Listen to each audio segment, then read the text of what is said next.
When I spoke about all this earlier with HHS Secretary Alex Azar, who blamed the vaccine injection bottlenecks on decisions made by states, I began by asking him if he agreed with Dr. Fauci that the rollout has not worked as smoothly as hoped.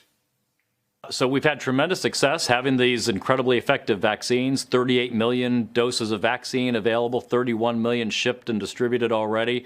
We're up over 12 million shots in arms. Yes, we've had some governors that have been overly prescriptive and restrictive in the groups of people that they're trying to get vaccines out to. And that's been our call to action.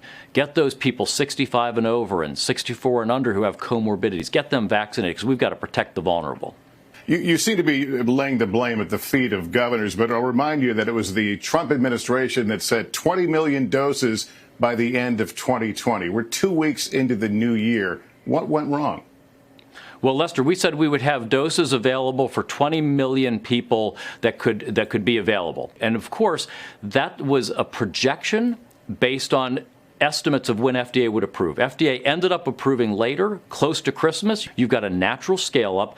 The amazing thing is just how, without a hitch, the distribution has gone. You offer a pretty rosy assessment of things, but there are folks watching right now who are in the eligibility list right now. They can't get through on crashing websites. They can't make appointments on phones. What do you say to those folks right now who are at their wits' end on this?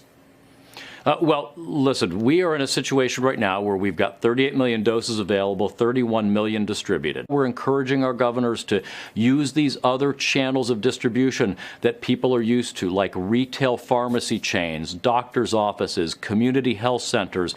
Get the doses to places people are familiar with getting vaccines at. It will work better in those situations. I also asked Secretary Azar about that Washington Post report today, that after he announced that second doses, which had originally been held in reserve, would be released. It turned out no such reserve existed.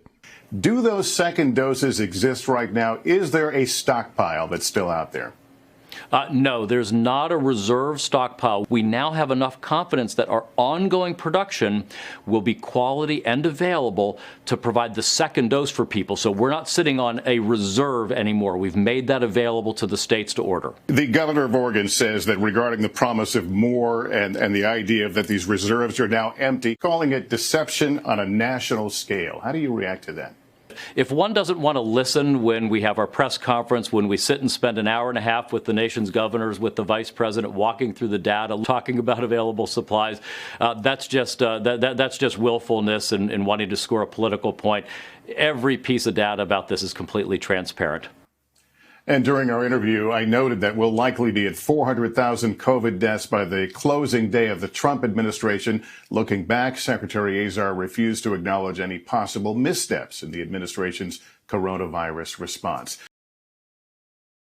Thanks for watching our YouTube channel. Follow today's top stories and breaking news by downloading the NBC News app.